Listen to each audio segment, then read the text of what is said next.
readers, it's me, Admin Kate again, and I'm back for another fun chat. If you haven't noticed, like Admin LJ, I love romance. I love happily ever afters.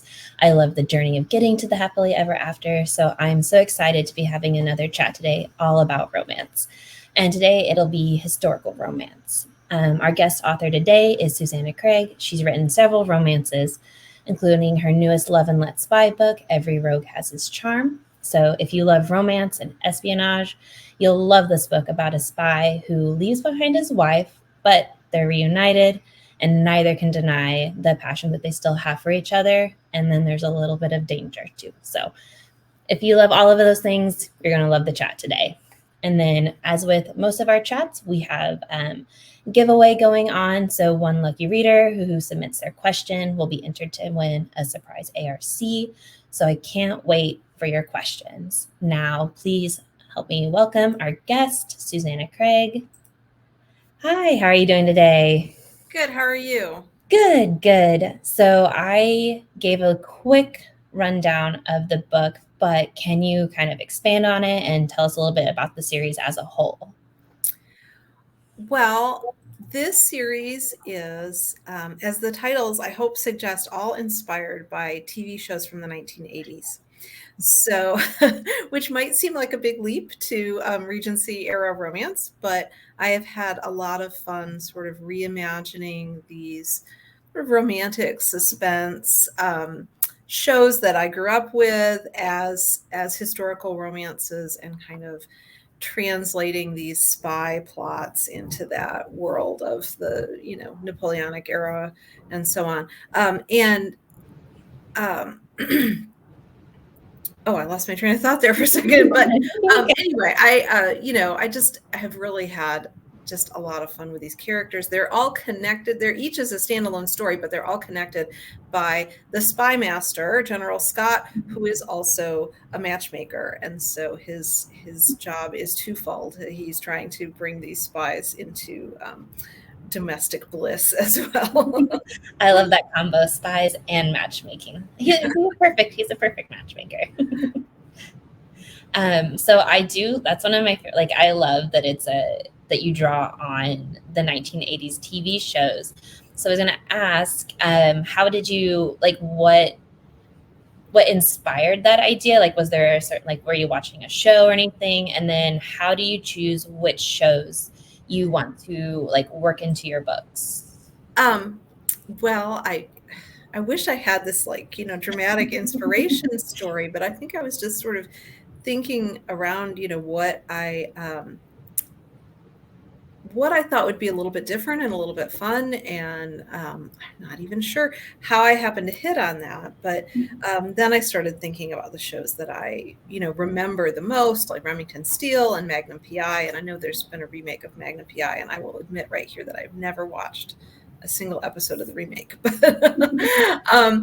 And then I started kind of also thinking about, like, with this most recent book, the kind of plot that I wanted, because I really wanted to do a marriage in trouble book and a sort of reunion story in this case. And so this story actually has a less, like, clear-cut tie to a particular TV show, but my first thought for Married Spies was Heart to Heart, as they were married private investigators. And so I kind of tried to pull that plot and those details in different ways. This novel actually has two romance plots involving different spies, and so I tried to kind of divvy up that story between the two couples a little bit. I love that. Are there any, like, TV couples or pairings that you really want to work on next, or, like, who would you want to do, like, have next? Oh, wow. Gosh, I don't know. I mean, I always love the sort of opposites attract. I mean, I'm not a huge, maybe enemies to lovers. I mean, I love to read it, but writing it, I think, it's hard to make that convincing, because if you've made them really convincing enemies, it's hard to, I've had this discussion about, like, that trope. So I know what you're saying. I get what you're saying. Yeah. So I like it when there's that sort of spark of adversity. And I think probably the thing that struck me first, so I don't know anybody out there who remembers Remington Steele, but the premise was that she was a private investigator and she adopted a male pseudonym or identity in order to take on cases, and this guy comes along, Pierce Brosnan, and says, oh, I'm him, and he's not. I mean, he's a total con man. But Yeah. I love the sort of spark of he turns out to be really good at it, and she's sort of like begrudgingly, oh, okay, yeah, maybe Yeah. you know what you're doing, but I really don't like this, but you're really cute. And I love to sort of believe that in any show that has that kind of element where they kind of have to work together, but Mhm. they're not super happy about it. I love to sort of play around Like with that kind of like they kind of challenge each other yeah, and they're not, yeah, yeah. I think that's what I love most about it is usually when they're like it's not fully enemies, but they're just don't quite like, but then they grow to love each other. yeah, So yeah, exactly, yeah. exactly. And then so do you have favorite TV pairings that you like? I know we just talked about ones that we've written about, but do you have any favorites that like you love watching? I'm a TV person, so I'm always like, which I So can't think I of. don't, I don't make as much time for TV as I used to, and I Mhm. will fully admit that. But I mean, I love, I love some of the historical dramas. Like Poldark was a favorite I of need mine to when watch that that. was on, and I've been enjoying Sanditon because it's just completely a soap opera. Mhm. So I like to kind of that extra dramatic characters are a lot of fun, I think, to watch.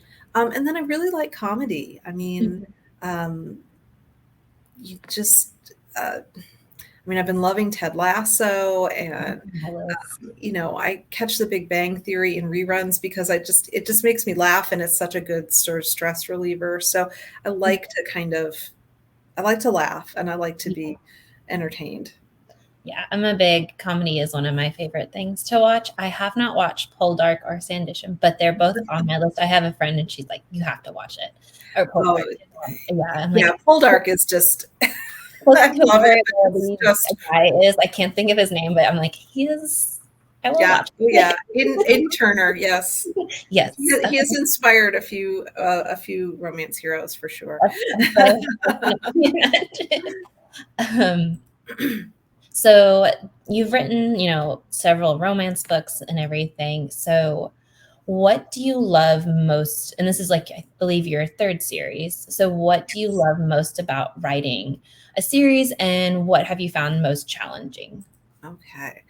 So, what do I find challenging about a series? Well, I mean, I think it's a lot of fun to kind of create a whole world and think about how these characters are interacting in that world. Like Mhm. they know each other, or they know each other a little or a lot. How are they connected to one another? Where do they sort of run into each other, and how does that influence the um, uh, reactions? And I think the challenge is for me. I'm a pantser, which means that I I do was not, gonna ask like not what's the plan. writing? So Um, like I want there to be this connecting thread, and then Mhm. sometimes I think, oh, it really would have been great if 2 books ago I had done this other thing, but You're I like, didn't oh do it, so man. too bad. Now I have to, to figure it out, retcon, as they say, Yeah, yes. figure out how to make this all work. So, that is a challenge for me, a weakness for sure. But for instance, in this series, I did not at all plan to have General Scott, the matchmaker, be the common thread. But then he was Mhm. there on the page, and I was like, I like this character, and so You I just sort have of to ran keep with them. it. Yep. There you go. Because I was going to ask too about your writing process and like how everything's changed since you first started. And but you said you're a pantser. So I'm Mhm. curious, like, uh, do characters like I know you said, but do you ever have an idea kind of where you want them to go and then they just take off in a whole other direction? Sometimes, and I feel like usually that is because where I want them to go is probably not the right place. Mhm. It's my subconscious mind saying, no, no, don't go in that direction. But yeah, they they do develop this sort of weird personality. And I know people who are not writers probably think that's the strangest thing, but they they do seem to have a mind of their own, and they will take you directions that you don't anticipate. And sometimes you'll be writing dialogue and it'll be like, oh, okay, is this what we're talking about now? Okay. Like, Kind of, you have to fun for them. go. I think that's one of my favorite things is always hearing about how, like, I find the writing process so interesting. So it's always, I love like the idea that these characters that, I mean, and I think, to me, like when we're reading them, they're very real, but like they had to start from somewhere and like, how did they come to feel that way? So that's so And nice. for me, I mean, part of that sort of pantsing process, Mhm. like I need to write to figure out who they are. Like over Yeah. the first 100 pages or so, I learned things about them that I didn't know when I started. And then Mhm. I kind of have to go back and rework that beginning usually. But that writing process for me is really important to sort of figuring out who these characters are and how they're going to interact with each other and so on, what their backstory is, what their traumas are, all of that. And it's like you kind of explore it through the writing process. Yeah, And definitely. then nice. I like that's like I don't know. Like I said, I'm very interested in the writing process.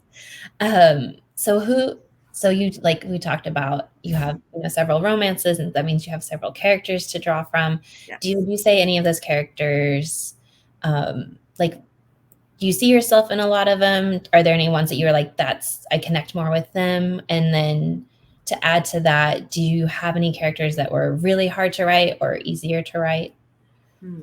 I know that's a lot of I threw a lot of questions in Well, there. I have a couple of different characters, including Mhm. one in this series who are writers. They Mhm. definitely, I'm drawing on some of my own experiences there, for sure.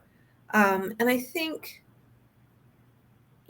there is a bit of me probably in all of these characters, but I think I find myself now sort of stretching a little more to sort of sometimes at least find characters who I think of as not like me. Mhm. So, for example, I just finished doing edits on a book that's coming out in 2023. And the hero of that book is, he's not a strong student. He doesn't like to read. He doesn't like to, like that is not his world. And that is, I'm a college English professor. Like you can't get more farther away from my own experience. But it was really kind of interesting to research and to reflect on how he might react in situations that would be very different from how I would react and sort of learn from that as well. So, but yeah, I definitely have a lot of characters who I think draw on, I don't know, as I said, my writing, but also my tendency to be sarcastic and things like that for sure. Yeah, I love a sarcastic character. I'm like, "Oh, that's how my family that's how we communicate with each other." So Yes, yes. um I think we have a reader or an author. Oh my gosh, my brain had a moment. Question. So what are some of your favorite romance tropes? Um, well, as I said, I love a sort of opposites attract where these are two characters, it's sort of like Wallflower and Rake, or, two characters who just seem to be from, different worlds who have to come together for whatever reason. So that is always fun to write and fun to read. Um, and of course, now I've forgotten all other possible tropes. So every rogue has his charm. I mean, there's a scarred hero, and Beauty and the Beast is Yeah, a it's a really, I think, interesting trope, and I enjoyed working on that. I've written a secret baby book, kind of accidentally, like I didn't even know that that's what I was doing, but turns out yes. um, so I guess I always like a trope that I feel like there's something unexpected.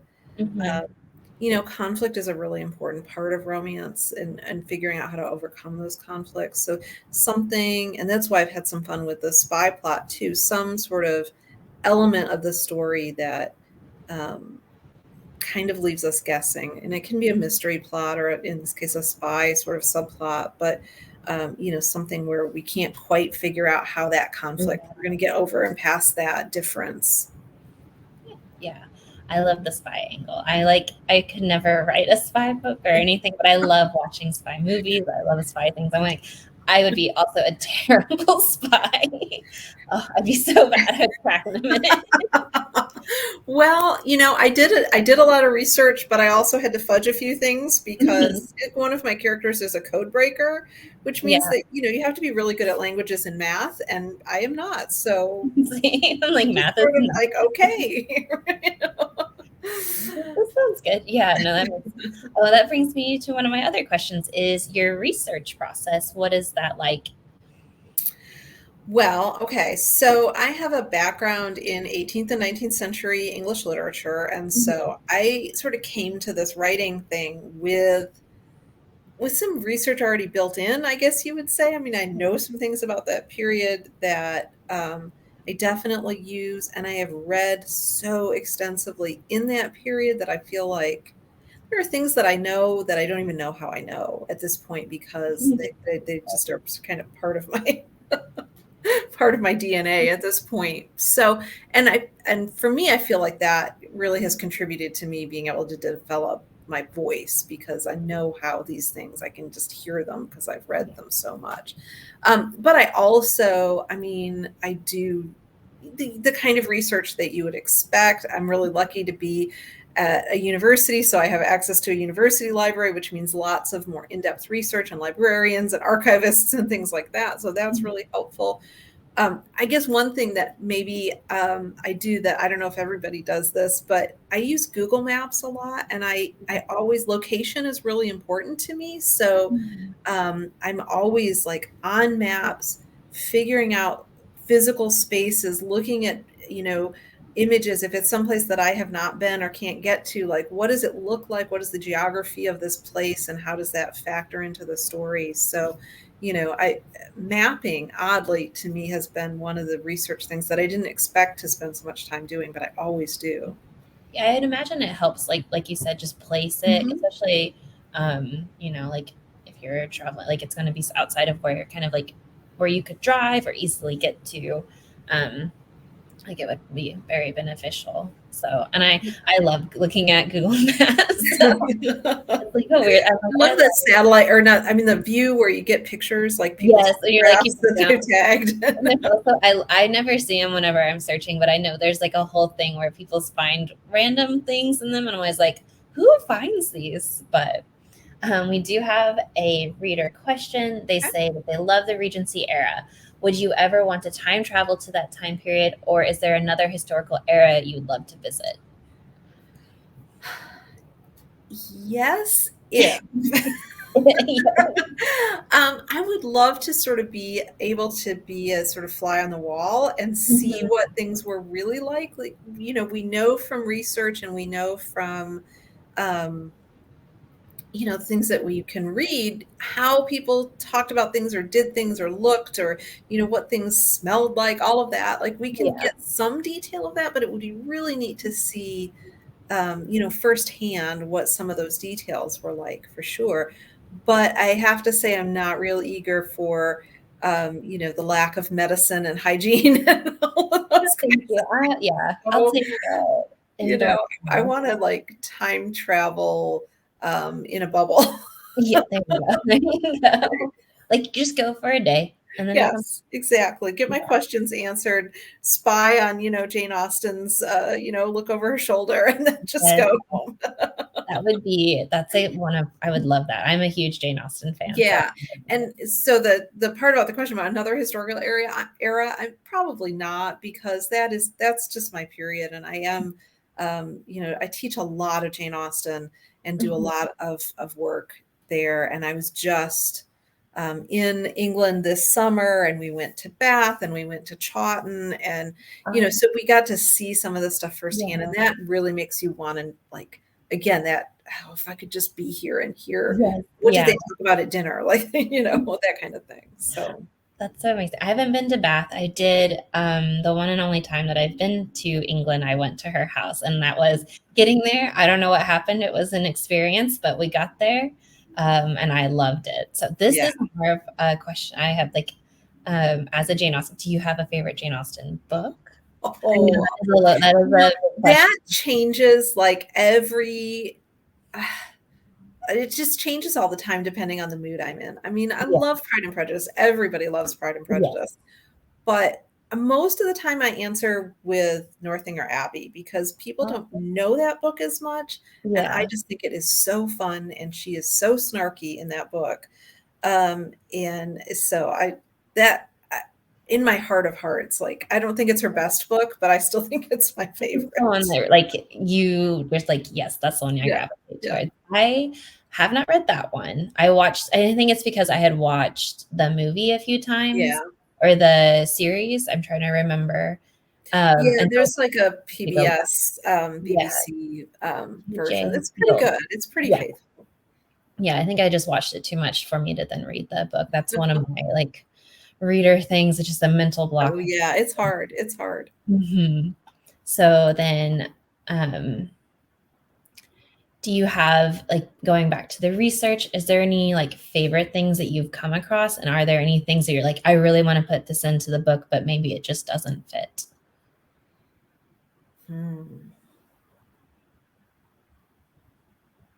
Well, okay, I'll tell you this story as an example of that. And this is like all of these pieces coming together. This is my bad pantser slap myself on the knuckles thing. So in the second Love and Let Spy book, which is One Thing Leads to a Lover, they're in the search for this code book, which has been disguised as a cookbook, a French cookbook. And so, and I just, like I put it in there and just threw that aside, right?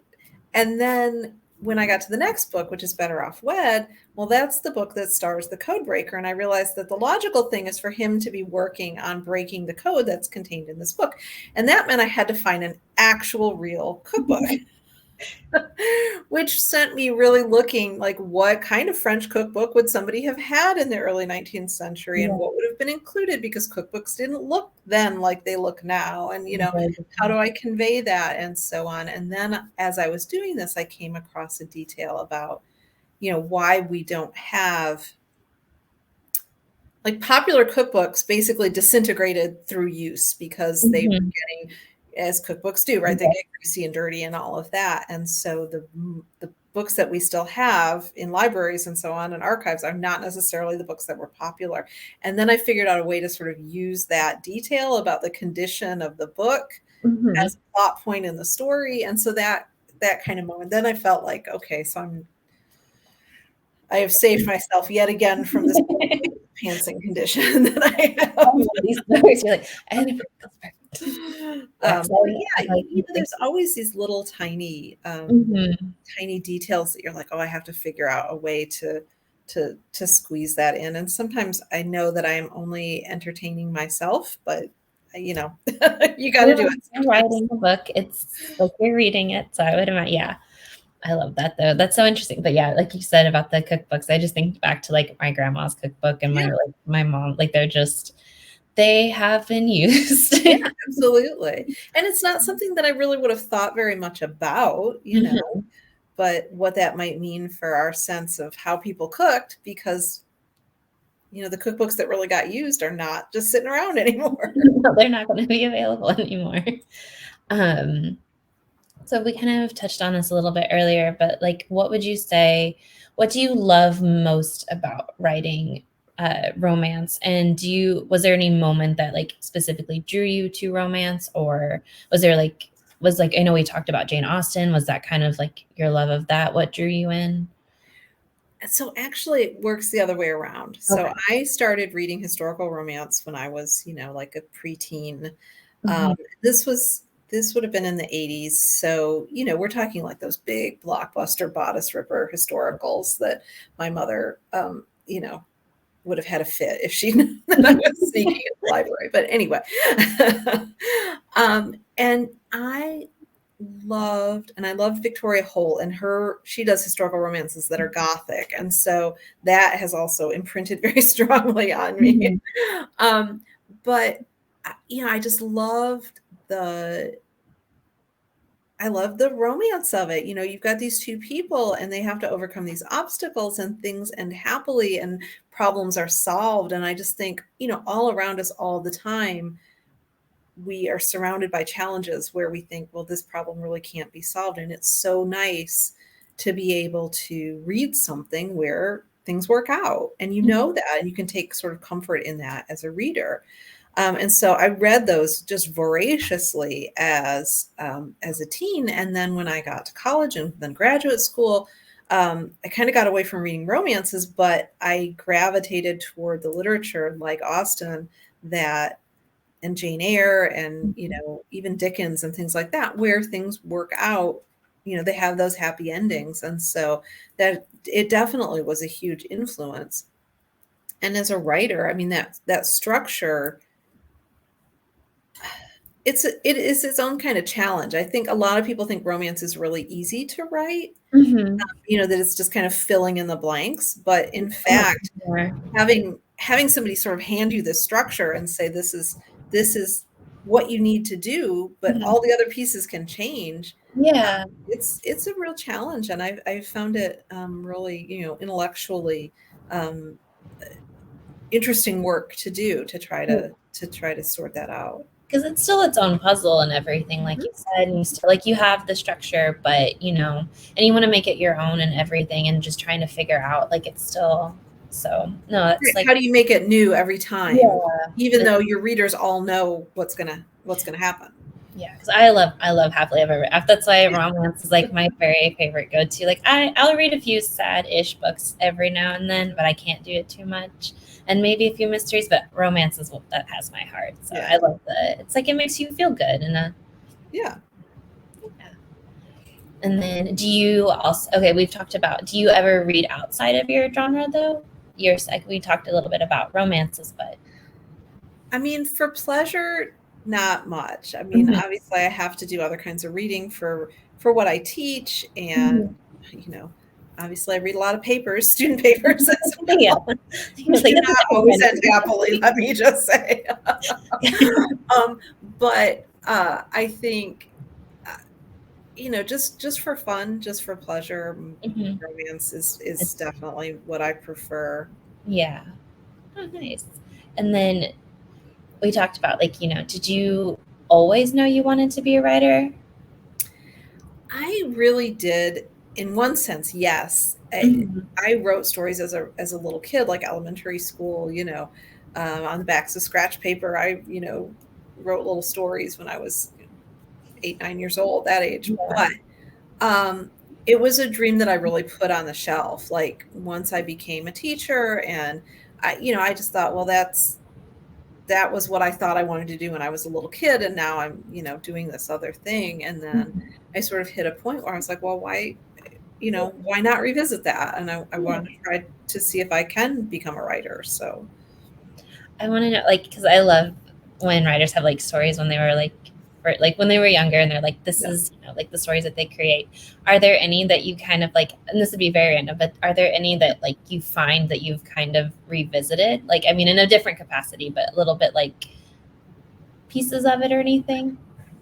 Maybe a little bit here and there. I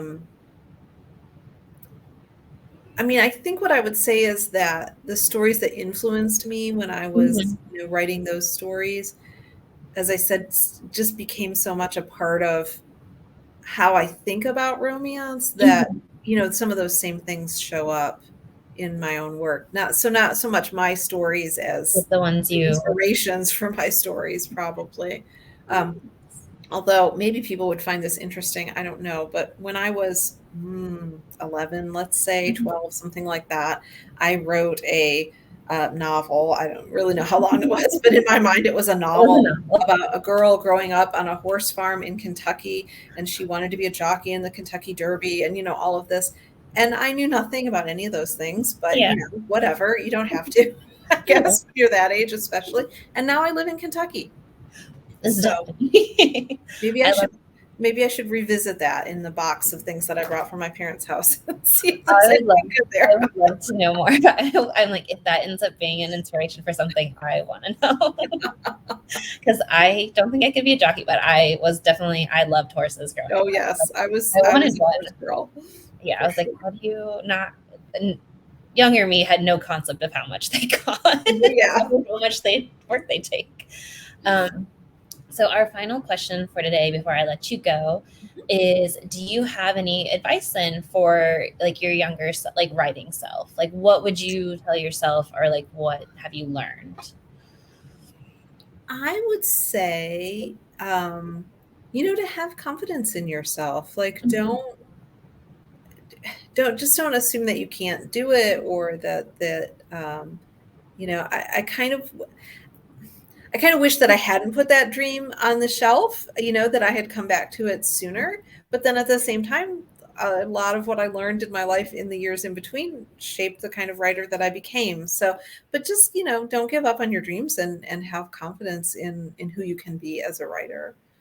I think that's a wonderful thing to end on. And like you said, like you have that experience. It kind of like was the Mhm. right time. So I love that answer so much.